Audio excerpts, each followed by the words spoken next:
जुलै 12 जूनला 2025ला मैथिलीचा मृतदेह जेव्हा आला त्यानंतर जो जनाक्रोश होता तो पाहिल्यानंतर आम्ही सगळेच आलो होतो, कारण माझी ती मैथिली ही माझ्या सख्या भाचीची मुलगी आहे आणि आज पूर्ण 1 वर्ष होत आहे. तिला श्रद्धांजली वाहत असताना ती ज्या कुटुंबात होती ती खूप कष्ट करून कुटुंब पुढे आलेला होता आणि तिच्या नोकरीला लागण्याने ती एअरोस्टेस झाल्यामुळं त्यांच्या घरात आनंदाचं वातावरण होता.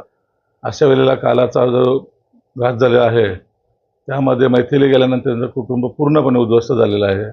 अशा परिस्थितीमध्ये जे काही त्यांचं जे मिळणार होते ते टाटा वगैरेचं मिळालं असेल, परंतु शासनाकडून जे काही दखल घ्यायला पाहिजे ती त्या पद्धतीने घेतली नाही. काल आजच आमची जी चर्चा झाली त्यावेळेस जी आईने आणि वडिलांनी ती खंत व्यक्त केली की 1 वर्ष पूर्ण होऊन सुद्धा जी काही चौकशी नेमली होती त्याचा अहवालसुद्धा आजपर्यंत आला नाही, ती त्याने खदखद व्यक्त केली. माझी सुद्धा अशीच विनंती राहील शासनाला की किमान आज वर्ष होत आहे, वर्षपूर्तीच्या दिवशी तरी शासनाकडून काहीतरी आम्हाला या दुर्घटनेची माहिती कसं झालं, काय झालं, त्याच्यामध्ये काय घातपात होता किंवा तो हादसाच होता, काहीतरी आपल्याला ती माहिती मिळायला पाहिजे.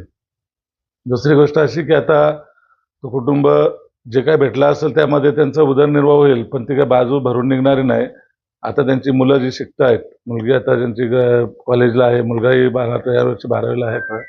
तर अशा वेळेला माझं म्हणणं की किमान शासनाने लक्ष घालून त्यांच्या मुलांना नोकरीमध्ये वगैरे प्राधान्य देण्यासाठी प्रयत्न करावेत आणि शासनाकडून सुद्धा त्यांना मदत व्हायला पाहिजे, अशी माझी मी विनंती करतो.